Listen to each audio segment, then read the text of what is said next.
Before we get into today's episode, I just wanted to say a huge thank you for all the support. It genuinely means the world to me.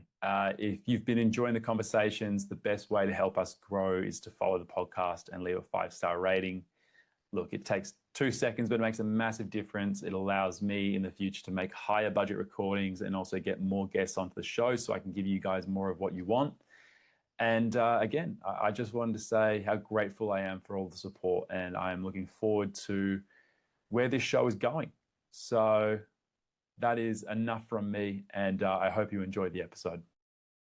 Josh Azzopardi, thank you so much for coming on, man. Thanks, mate. Thank you. It's good to be here. You're one of Australia's fastest ever sprinters. You're an Olympian, an Oceania champion, and also a national record holder in the relay. You've got a personal best of 10.09 seconds in the 100 meters. Is that correct? Yeah, that is correct. Yep. When people hear the word Olympian, they tend to think about a single race every 4 years, one moment, one outcome. But obviously, that's not what the day to day really looks like for you. So, if we zoom right in for a second and strip away the medals and the labels, what does one good year actually look like for you? Yeah, I think you can also get caught up yourself thinking about that as well. How you put this whole facade on that. The Olympics was just one day. It was just one race. It was all that kind of stuff. But so much behind the scenes work. Gets you to that moment and gets you peaking for that right moment. So I think all of the hardships, the injuries, the self-doubt and everything like that you have to overcome to be able to line up even at the national champs that same year, because you have to perform at the national champs in order to be selected for the Oceania champs, then you have to perform at the Oceania champs to be able to selected for the Olympics. So it goes into there's a lot of steps to be able to qualify just for the Olympics itself. So I think the whole journey itself was a massive, I don't know, part of my Olympic race and my Olympic day. So I think, yeah, going back on the journey, I think that's the one thing that I kind of put that down to. It's interesting because I've grown up playing team sports. I was never much of an athletics man. I say that I wasn't very good at it, so I couldn't get very far. But it's interesting because in team sports, there's usually a trophy every year. You win it, you celebrate it, and then the next season starts and it almost resets. The winning team is usually winning and the losing team is usually losing. But sprinting does build in those 4-year blocks to that Olympics, which is kind of that gold medal, the ultimate sort of goal that people have. You mentioned it, but every session within a team sport almost feels important because the season's only 5 to 6 months long. You can sometimes blink and it's over. So each session really holds significance. You mentioned it, but do you ever lose sight of the significance of individual sessions when the timeline is that long? Sometimes, yeah, I think it's the day in and day out grind that is the reason why we do the sport, right? So, like, yeah, as you said, it's all over in a blink of an eye. So I think that's something that I've tried to come back to this year is being present in the moment, being present at each training session, and being able just to be grateful to be able to train and be grateful to be able to go out there and put my best foot forward to become, a better athlete. Just because as we go through injuries, there's days where you're not on the training field or you're not out on the track, and you do anything to be able to be back on the track and training. So I think every day on the track is a good day. So I think that's the mindset I want to go into this season. That's a really healthy mindset, I think, for anybody, no matter what they do. Because in the moment, all those habits and sessions, sometimes do feel a little bit pointless. But when the end point is so far away, it can almost feel imaginary at times. It's just another boring Tuesday, but another session where nothing dramatic happens. But then you look back and you realize that that was the moment, that boring Tuesday is why you held your form in the last 20 meters, where it actually mattered in the race, or anyone who's doing anything sort of coming to the end of that final goal. Yeah, 100%. I couldn't agree with you more there. Hey, and yeah, there are sometimes sessions where you have a three block starts and that's kind of the session and that's it. and you kind of walk away and you think, well, I didn't feel like I didn't really train or anything. But those 3 block starts is what's going to set you up for your first 20, 30 meters of a race, and then it sets you up for the rest of your race. So, um, yeah, back to your point again, where, you know, these pointless, not really pointless sessions, but the sessions that don't feel like you're getting as much gains from can be the ultimate game changer in 100 meters. Mm. Before we get into the real sort of nitty gritty stuff, what does it actually feel like to represent your country? Because I think that's something that every young kid and I think every single adult, when kind of, their sport or the Olympics comes around and these athletes kind of put on the bib, put on the jersey, you just can't help but to imagine what that feels like. And you actually have that experience. So can you explain that emotion and what it feels like? Yeah, it's unreal. And I remember growing up through my younger, like athletics little A's days, and that's all I really wanted to do was just wear and represent Australia on the international stage. And I got a bit of a taste of that at World Juniors. So I made my first World Juniors team in 2018, and got received my first Australian uniform. And I thought it was just unbelievable that I was able to represent my country, walk around in a polo, in a jacket, in trackies, like just being able to wear everything. And every time that I, go out and represent Australia, I try and just, hold on to that moment. And the fact that I'm wearing the green and gold and I am representing our country is something that, yeah, I try and hold on to every time I step out in the track. So, but going back on my point where, you know, growing up, that's all I ever could, wanted to do. And now I've done it multiple times. I'm just super grateful to be able to do it. For me, trying to imagine what that feels like, it seems almost like it would be you step out there and there's almost a realization that you're not just running for yourself anymore. You feel pride, but also the responsibility for carrying the coaches that you've had, the mentors, family, teammates, years of work, and you just don't want to waste the opportunity. It sounds very exciting, but that can also sound super just heavy. How do you handle kind of that pressure as well being on the shoulders? Yeah, that's right. And I think, as you said, you walk out into a stadium full of 80,000 people, like the Olympics, it was if you dial it back, it was kind of a scary and confronting moment, but you can't really think of it like that. At the time, I was just so excited to be able to go out there, and you've got to. Another thing that I'm trying to take into this year, which I kind of went away from last year, was just putting the results to the side and just going out there and being present in the moment and doing whatever you possibly can at that point in time because you've done all the work. There's nothing that you can do from, you know, the morning that you wake up on race day to when the race starts. There's nothing you can do that's going to make you faster, for instance. So um, it's all about just being present there and really owning it. Like as you said, there's so much pressure, but pressure creates diamonds. It's such a cliche, but it's a cliche for a reason. So um, I really want to embrace the pressure. I want to embrace the pressure this year, and I want a lot of pressure on me because, as I said, pressure creates diamonds, and pressure is a massive privilege. Was there a specific moment where you lined up for Australia that it really hit you? Like, you're just like, "This is real." Like, I think World Relays in 2024, we went to the Bahamas, and that was our ticket to qualify for Paris. And I think being there and like feeling how real it was that we could like possibly qualify for the Olympics. I think that was, another moment where every time I put the green and gold, I was like, okay, this is like serious now. It's time to kind of lock in. But yeah, I think it was definitely World Relays that year. And then we ended up qualifying for Paris. And then, the whole build up to Paris, it was just unbelievable. And all I wanted to do was get my uniform and put it on. So, but yeah, going back to your point, I think World Relays in 2024. now you had the ability that probably a lot of us don't have, where you're so talented in one sport, but you're also talented in another sport as well to take a professional. Growing up, you were a really talented rugby player with potential to get contracts, I believe, in the rugby sevens. Is that correct? Yeah, that's correct. Yeah. Talk to me about the decision of choosing sprinting over rugby.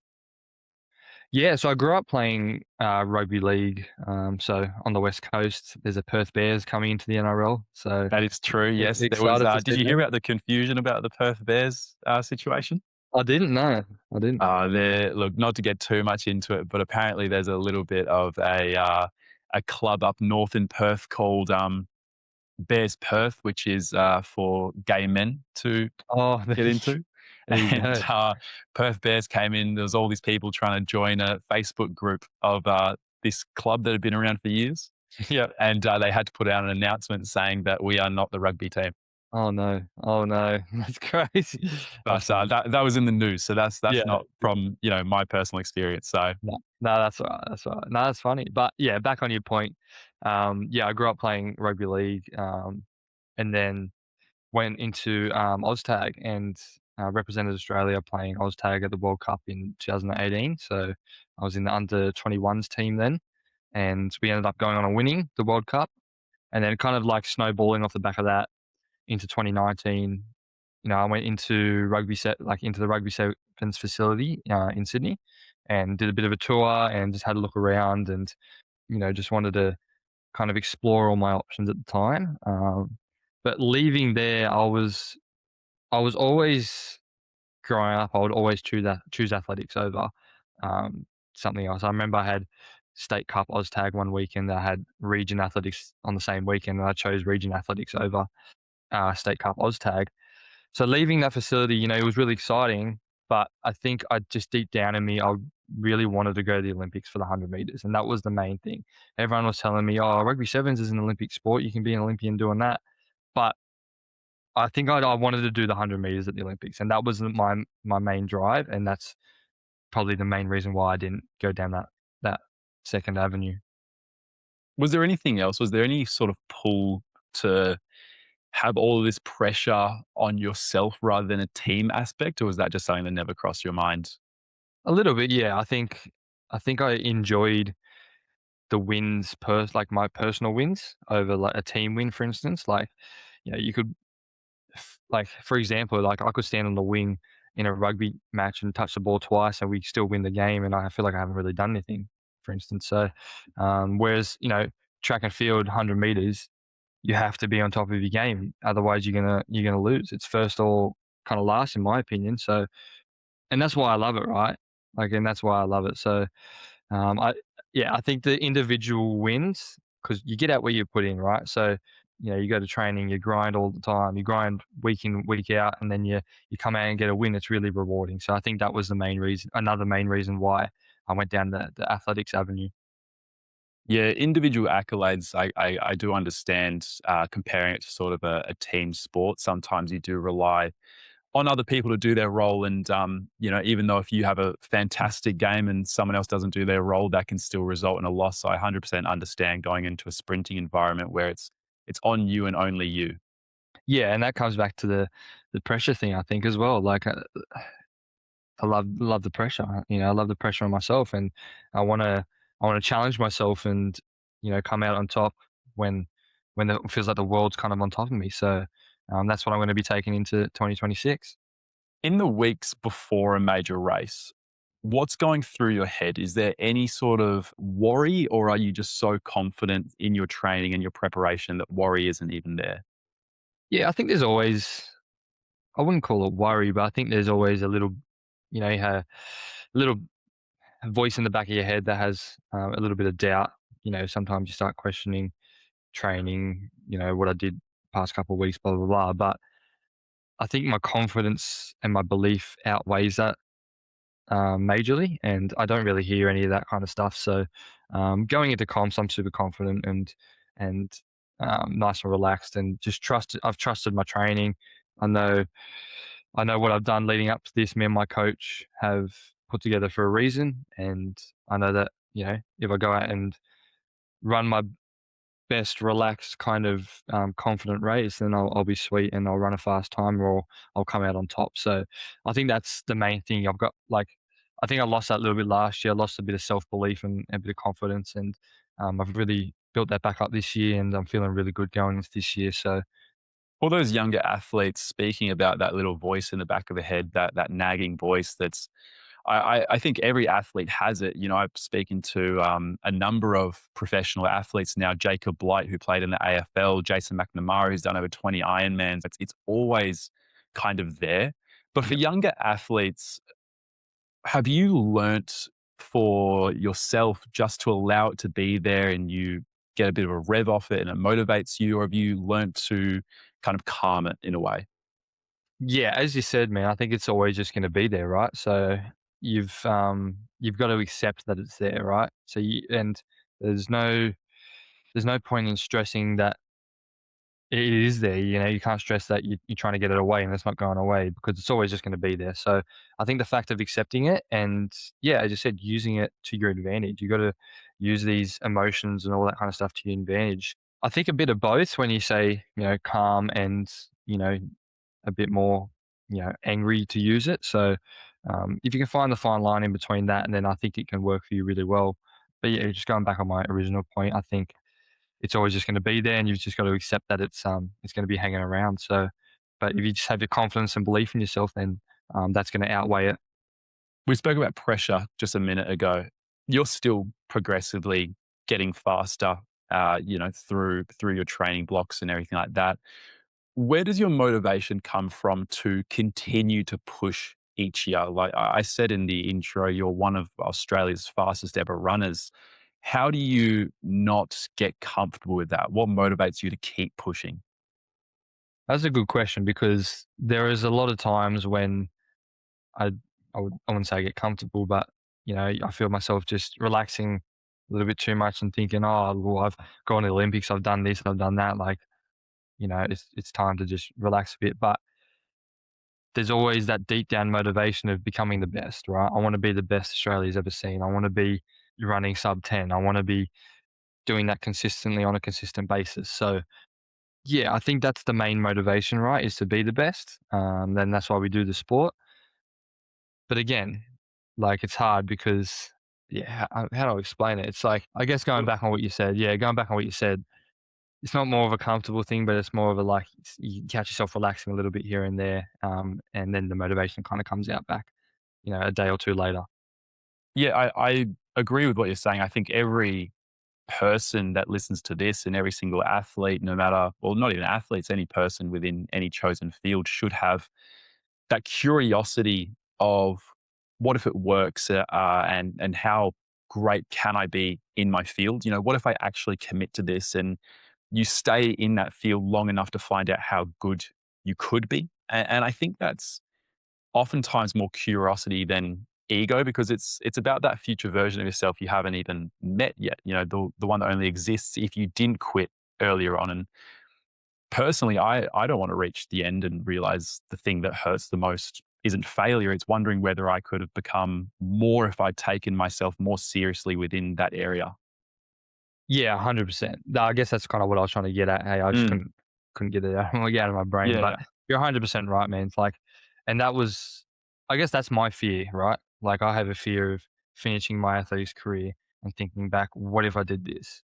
What if I did that? What if, I could have been a better athlete in this regard? So yeah, my whole philosophy is ticking every box, and leaving no stone unturned, and whatever happens, happens because I've applied myself 100% to this trade. So looking back in 20 years' time, I think once I finish my career, I think I'll be happy with how I've done it. But as I said, I'm not finished yet. So You've experienced some major injuries and some setbacks. Does your relationship with your body ever change in the world of sprinting? no, not really. I think when you do have injuries, not consistently, but every now and then they do pop up. You have niggles here and there. Um, you can lose a bit of confidence in your body, especially when you go out on the track and you're trying to sprint at 100% max velocity, 100% of your body's power. You do lose a bit of confidence, but I like to journal all of the things. So I write things down, and that helps me read it from an external source, and I'm able to pick it apart a little bit more instead of having everything inside my brain. I read a book once, and it's like the reason people journal is, yeah, to get things out of their brain because their brain is like a car garage, and if you keep filling it up with rubbish and junk and stuff, you're not going to be able to see anything clearly. You're not even going to be able to see the floor. So if you can clear your brain and write it down, you can clear the garage, and then you can just keep resetting and resetting and resetting. So going back on my injuries, I had a recent one actually. I had a little bit of a hamstring tear at the back end of December that put me back about 2 3 weeks. But I feel like I've come off the back of that so much better than I was before. I've built my body back up. I'm super confident in my body, and my first comp is this weekend over on the West Coast where you guys are at. And I'm super confident going to that with my body. My body's feeling great, and yeah, I can't wait to get over there and see how I go. I didn't know about your hamstring injury, but it's fantastic that, that's bounced back really well. Speaking about, I guess, other little setbacks is you've missed progression by hundredths of a second in the past. You missed the Olympic 100-meter semi by 0.04 seconds. Yep, correct. Is that harder to deal with than being smoked or clearly beaten? Um, I don't know, man. I don't know. I feel like I would rather be in and amongst the field and competitive than getting smoked, I guess. So I think um, it's funny that you said that because I've been on two ends of the spectrum on a global stage. So the Olympics, I was so close to making a semi final, ran 10:20, and then last year at World Champs, I got absolutely smashed and ran 10:4 or something. And yeah, I was more happy with my Olympic run than my World Champs run. So yeah, going back on your question, I think yeah, being in and amongst the field and just missing out is probably a little bit better than getting smashed. So But it's crazy for me, someone who's played team sports at a decent level, to hear that, you ran a 10.2, yeah, 10:20. and Yep. you said, "I'm in the mix." And then you said, "Then I ran a 10.4 and I got smoked." Yeah, yeah. It's Like, not even like half a second, yeah, right? to any regular person, that is absolutely insane that you guys would say that point, uh, point 0.2 seconds is the difference between being in the mix and getting smoked. Yeah, it's and that's another reason why I love this sport, right? Because Mm. you've got to be on your game, otherwise you get beat by point oh 0.05 and we call that we smashed them or they smashed me, you know what I mean? So, you can't even stop a stopwatch that fast. So, but that's just the beauty of the sport, I guess. Yeah. What has that taught you about the sport, but I guess also life, like being able to win or lose by such small margins? Has that kind of, I imagine that would, you know, teach someone something about being able to deal with harsh situations when it's that small of a time frame. Because if someone said to me, "Oh, you lost by 0.2 seconds," I'd go, "Well, that's basically a draw." Yeah, that's right, yeah. It's funny, right? Because yeah, well, I think if you ask most athletes, they've probably been on both ends of the spectrum, right? So I've gone back on a story last year. I went to World Indoors at China, and in the heats, it was top 3 or something to get through to the semis, or top 2, I can't remember what it was. But all 4 of us ran the same time. So first place ran 6.7, second place ran 6.7, third place ran 6.7, fourth place ran 6.7. But I came 4th, and the first place was 6. So it was like 0.002 between 0.003, 0.004, and then 0.005 or something like that. So they were all under 0.01 of a second. And I think off the back of that, I didn't take it very well, and I didn't learn, and I was really harsh on myself, and I kind of beat myself up about it, and I think that kind of set me up for a bit of a bit of a dip in confidence and a bit of a dip in my performances just off the back of that. But then there's also been times where I've only just lost, and then it's like, "Alright, I'm coming back. I'm coming to get you," kind of situation. So, I think it's literally all just a mindset thing and how you approach your losses, how you approach your wins and all that kind of stuff. So, but yeah, I think going into this year, I wanna, you know, if I lose by point 0.0, whatever it is, I'm coming to get your next race, all right? So, that's how I wanna look at it this year. You just mentioned about you beating yourself up over such small margins, right? Such a small amount of time. How have you gone about detaching from your performance to your self worth when this is your job and you're obviously very good at it, but I've found that some people, and probably similar to yourself, obsess over those smaller details. And I think that time frame is so little. How do you kind of go about that? Yeah, and I think it comes down to, like, even before the race when I lost by point oh or whatever it was and I started beating myself up, I had this expectation in my head already before the race that I'm gonna come out and win this heat and then go into the semi, and I came 4th. So it was like an expectation which I didn't think was gonna happen. Well, that didn't happen, sorry. So at the time, I wasn't living in the present, so I wasn't pulling myself back saying, "All right, let's just run this race and just see what happens. Results will take care of itself, blah, blah, blah." That's when my best races happen, is when I'm just in the moment, just absorbing everything out there, not having expectation on the result, not thinking about, "Oh, I'm gonna run this time today. I'm gonna win this race," kind of blah, blah, blah. So I think that's the main thing that I wanna learn off, and I think expectation and confidence are 2 different things. I think confidence is going out there knowing that you can do well and you can do anything that you set out to do. But if you go into races thinking, "I have to do this, I have to win," then that's when it's a different ball game. So that's something I wanna look at doing this year as well. It sounds like you're building a confidence on the process rather than the absolute outcome, but then you're using the outcome to motivate you for that next race. Yeah, correct, and it's a bit of a snowball, right? And yeah, and it's more about how you react off a bad race. That's the main thing in this sport, I think, and that's something that I've struggled with. So if a race doesn't go to plan and you come on the back end of the podium, you come 3rd, 4th, 5th, it's about how you turn around and go, "All right, let's go into the next race," instead of, "Oh, this sucks. I hate this sport, blah, blah, blah." So again, that comes down to being grateful in my like, for me personally, I just wanna be grateful to be able to race, because that got taken away from me in January this year because of that little hammy niggle. So, yeah, going back to just being grateful and enjoying every moment of it. Because again, going back to the start of the talk that we had, it all goes so quick. You know, you've got to live in the moment. So yeah. Can we take a second to speak about like the quote unquote flow state? I've spoken, like I said, to many athletes who they take the field and, often a game you would have experience with Oz tag, but games can last up to 2, 3 hours within a field sport. Cricket can last multiple days and players get into these flow states and that lasts them.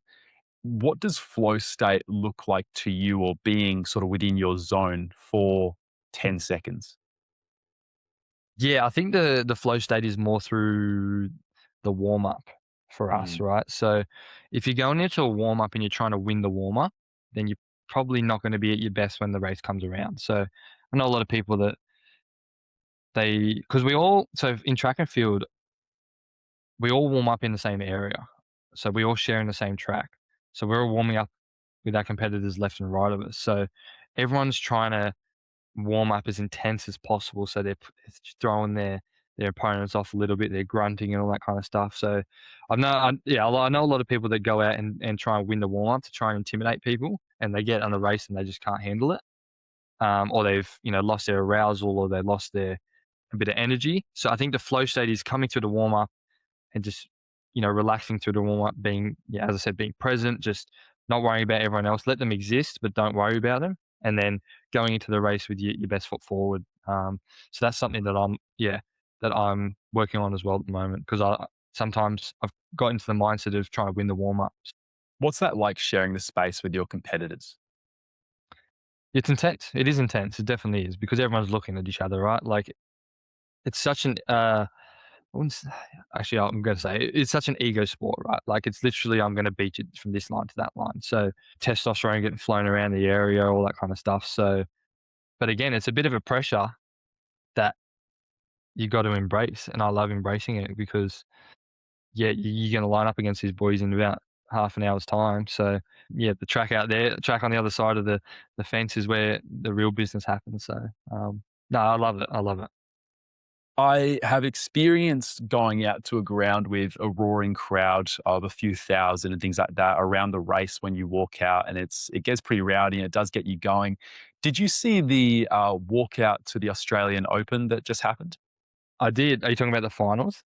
Yeah, essentially the Hall of Fame walkout or the walkout of Ye champions. Yes, and they got the champions on the side. Yeah, yeah, Yeah, and yeah. apparently it's complete silence as you're walking out, and you're surrounded by basically these screens of previous champions, and you can't hear the crowd, and you're just stood there, and there's nowhere to hide because it's all reflective and there's mirrors. And what is it like walking out for you? I mean, obviously you're warming up with your competitors, but is there anything like that that you just go like, this is intense? Yeah. I think yeah, like, for a sport like tennis, right, like, that's walking down the tunnel and it's complete silence and you're only by yourself. Like, a lot of athletic stuff, we all walk out, like, in a heat, we're all in a line kind of thing, so there's just people around. But to be able to walk out by yourself, I think that's something that I would actually really enjoy because it feels like the pressure's just building kind of thing. And as you said, there's reflective mirrors everywhere. It's like, if you look at yourself, you wanna look at yourself and see, someone that's really fired up and ready to go. So going back on it before, man, I think the pressure that those things give is just why we do the sport, and the adrenaline that it creates is really unbelievable. I remember walking out at Paris and I could hear the crowd, just I could hear the stadium rumbling. It doesn't even feel like real life really when you walk out, but it's just, yeah, unbelievable. Is there much talk between competitors? Has there been anyone that's, a bit more chatty than others? Yeah, there is a few, but I like to kind of keep to my own, right? Like, I think I'm there to do business. I'm not anybody's friend at that stage, So I'm very like I'm quite good friends with everyone, but at that time I'm no one's friend. Like, it's I'm here to win, and if you're not here to win, then you're gonna lose. So I think, yeah, I like to just kind of keep it quiet and not really talk to anyone. So Speaking of winning and kind of being in that zone and just kind of doing whatever you can to accomplish what you've been trained to do for years, what's something that you've had to essentially give up for this path that no one really talks about? yeah, I think it's definitely it's got to be the a bit of social life, right? So the going out, going drinking, going partying with friends, all that kind of stuff. I've had to give up a bit of that, which is what we have to do as elite athletes. I think it's pretty much a no brainer. So if you're out till 4 a.m. standing in a nightclub and then trying to train the next day, it's just not going to work. So, and that's how injuries happen, blah, blah, blah, etc. Snowballs from there. So that's definitely a big one. I think the social life, I have really good friends outside athletics as well, and they understand. They were in the stands at Paris, watching me run, which was unbelievable. So they're really good supporters of myself. So they understand what it takes. And, I feel like I've got the rest of my life to kind of have a social life like that. So where being an elite athlete is only a certain period of time before retirement kind of kicks in. So that would be the biggest one for me. From my understanding and from, my personal experience, not playing at the top level, but a decent level, but then speaking to people who have the come back down and speaking to people like yourself, it really is a choose your struggle situation. You can't be great at everything. You can't live a perfectly balanced life and expect to achieve something exceptional. At some point, you have to become unbalanced. And that imbalance costs you things. Socializing, like you just said, takes a hit. Drinking on weekends disappears. Those random Tuesday nights dinners with friends, they slowly fade. And Tom and Harry start going, oh, you're too good for us now. And then when you stop sort of showing up, you feel isolated, even though the choice was yours. And no one really talks about how messy that can all look. But I imagine that there is a moment, and you've experienced this moment where you reach your peak and you're fully just inside the thing that you have sacrificed for. And suddenly all those trades and all that sacrifice, you can just sort of go, yeah, like that was that was worth it. Yeah, that's right. And I think, for every younger kind of athlete out there, and you'll figure it out yourself, right? Like, you'll go through stages where you'll have a choice of to do this or to do that. And sometimes you'll choose the partying, clubbing option, and then you'll try and train the next day, and it'll be the worst session you've ever had. And then I think that's the learning that I kind of went through. I used to go out when I was 18 or 19. I wouldn't go out and drink, but I'd be out until 4 a.m. and then try and train the next day at 8 a.m. And I just would have no energy, and I think I just learnt off that. So, but as I said, you have to choose your struggle, right? Do you want to be, an elite athlete? Then that's kind of the sacrifices that you have to take. I think to be tired from something that you once dreamt of doing and having to sacrifice for that and you're there. I mean, what an absolute privilege to sort of be like, yeah, I wasn't able to go party, but I'm able to represent my country and I'm able to do all of these other cool things because I did sacrifice. Yeah, that's right. And I think you'll always be remembered for. I guess for me personally, I feel like I'll be remembered for being an Olympian, not for someone that went out and drank on the weekend. So yeah, I think that's something that is really ingrained in me at the moment. I'm curious, do you ever miss any parts of that version of your life that you didn't choose? I mean, sometimes, like for instance, like a lot of my mates are getting married at the moment, and I'm always the first one to leave. I always leave around 9:30. Got to go home. Got to go to bed. Got training in the morning, for instance. Like there's moments like that where I want to be staying there. I want to be having a few drinks with the boys, um, celebrating, all that kind of stuff.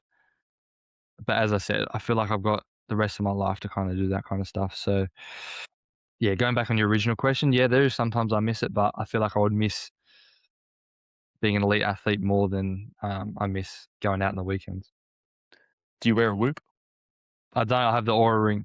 Your Aura Ring, yeah, Yeah, okay. I've So the got Aura Ring, Aura that ring. that still gives you a bit of a sleep score, doesn't it? It does, yeah, and I love it. I love the Yeah. sleep scores. I check it every morning. So Dude, I think, when I was sort of playing sport and, trying to become that best version, I loved a high sleep score, but I think then when I started to move away and had a few injuries and whatever else, the sleep scores got pretty depressing. So I'm actually not a Whoop member anymore, because I don't wanna see those numbers.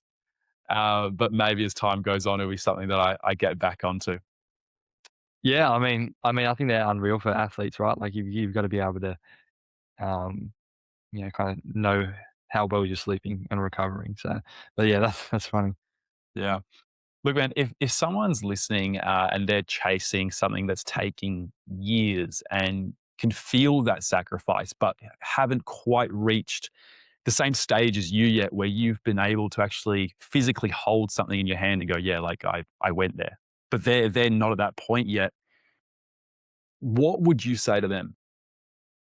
Yeah, I think that comes down to a lot of perseverance, right? And a lot of going back on the self-doubt talk. You'll hear the self-doubt in your head saying, "Why are you doing this? Why are you doing this?" Like you're not getting anything out of this kind of situation. Like from 18 to 22, I didn't make an Australian team. So I made my World Under 20s debut, and then I didn't make another Australia team until 4 years later in the Com Games in 2022. So, and there was moments in those 4 years where I was like, "What's the point?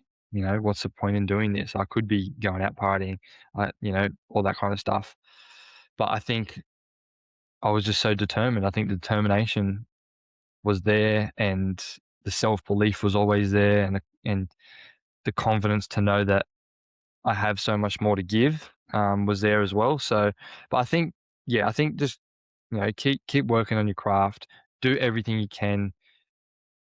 There's no, in my opinion, you can't overstudy something. So if you're just studying your craft, like athletics, you watch other people, you kind of pick drills out of other people's sessions. You ask what kind of session they're doing. If you need to move coaches or stay with the same coach, do whatever you feel is best for you to reach your goals. And I think that is something that I took out of my younger years and just having that self belief in myself. Can you give us a little bit of a non-negotiable? Can you give me 3 things that are non-negotiables to become an Olympian? Never miss a training session. Train hard but recover harder, and eat your food. Eat a lot of food, but not obviously not junk food, but eat a lot of healthy food, right? That's your that's your natural recovery mechanism. And then if you're eating enough food and you're sleeping well enough, then your recovery is going really well. So yeah, they're probably my three main things. Good, man. Look, I got one final question for you. When all of this is over one day, your athletics career is over, what do you hope that this whole journey has given you as a person, but not as an athlete? So take what, like we said at the beginning, take the label out of it, take the medals out of it. What do you hope to gain as a person? I think I've learnt so much about not giving up. I think I've learnt about is when life kind of knocks you down is to just to stand up and keep going. And every time you get knocked down, you stand up again. You keep standing up. You keep standing up. It's not going to knock you down forever. So I think that's one main thing that I've taken out of this sport, and something that I'll take into my next life. Whether that be starting up a business. The business might not run smoothly at the start. You might cop a few things here or there. But you've got to keep moving forward. So yeah, that's my one main thing that I've taken out of the sport. Dude, you've been absolutely amazing jumping on here and having a chat. Everyone coming through either athletics or any other sport will get a lot out of this conversation, and just yeah, I think you're inspiring a lot of people in what you're doing. Sweet man, thanks for having me, and yeah, hope to be back one day soon. Beautiful. Where can people find you, man? Where can people support you? Instagram is my main one, so Josh underscore Azza. Also have a TikTok account, Josh.Azza. But they're my two main social media ones. So yeah, Beautiful, man. Thank you. sweet. Nah, I appreciate it, man. Thanks.